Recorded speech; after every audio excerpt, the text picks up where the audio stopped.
আমি যেভাবে হাতটা দিচ্ছি সেটাও ভয় লাগছে, কারণ কি যেন খাইছে শিয়াল মুরগি।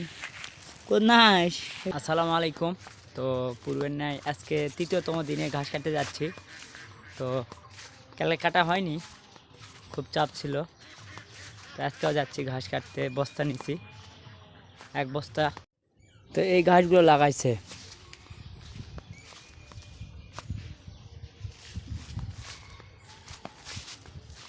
তো আমাদের এদিকে ঘাসের প্রকোপ চাহিদা যেটা বলছিলাম, তো এখানে একটু ঘাস আছে।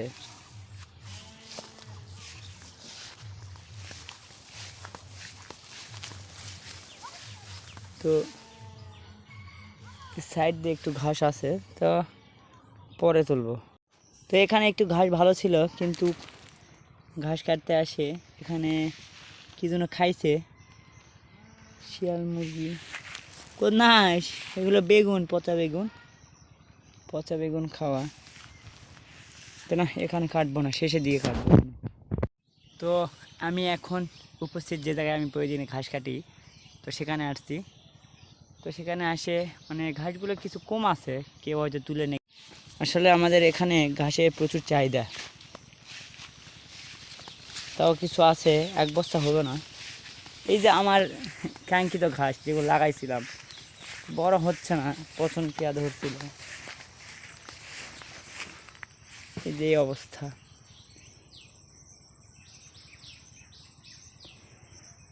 দেখা দেখ কী হয় শেষে। তখন এই যে এলা ঘাসগুলো তুলবো। তো এক বস্তা যেহেতু বস্তা আনছি, চারিদিকে ভালোই ঘাস আছে। তো আপনারা যখন ঘাস কাটতে আসবেন তো একটু সতর্কবশতে আসবেন, কারণ এখন যেহেতু গরমের সময়, ঠান্ডা গরম, আর এই সময় সাপ, বিভিন্ন পোকামাকড় থাকতে পারে। আর শীতাষ্ণ বা উষ্ণ, হালকা শীত হালকা গরম, এগুলো জায়গায় সাপ, বিষাক্ত সাপগুলো ভালোভাবে থাকতে পারে বা পছন্দ করে। পাট, এই পাটের ভিতর বিভিন্ন ধরনের শিয়াল, এদের আবাস। তো আমি চেষ্টা করব ভিতরে না ঢোকার, এই ঘাসগুলো কাটবো।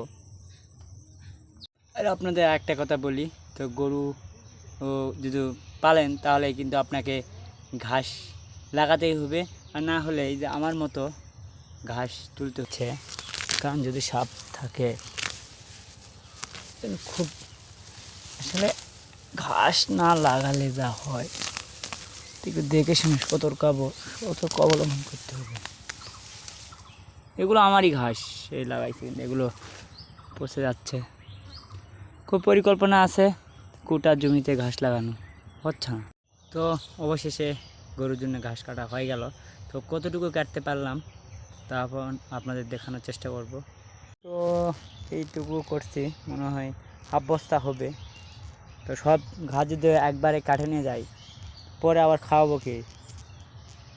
তো আশা করি কেউ এই ঘাসগুলো কাটবে না, আল্লাহ ভরসা। আশা করলে তো হবে না, আল্লাহর উপর ছেড়ে দিতে হবে। কারণ ঘাসের খুব অভাব, ঘাসের সংকট। আমাদের প্রত্যেকটা বাড়িতে গরু আছে, কারো গরু, কারো ছাগল। তো এগুলো সবাই চাষ পালন করে, কারণ আমরা কৃষক। শুধু ধান লাগালেই হবে না, আমাদের সব দিকেই থাকতে হবে। আর আপনারা আমার ভিডিওগুলো দেখবেন।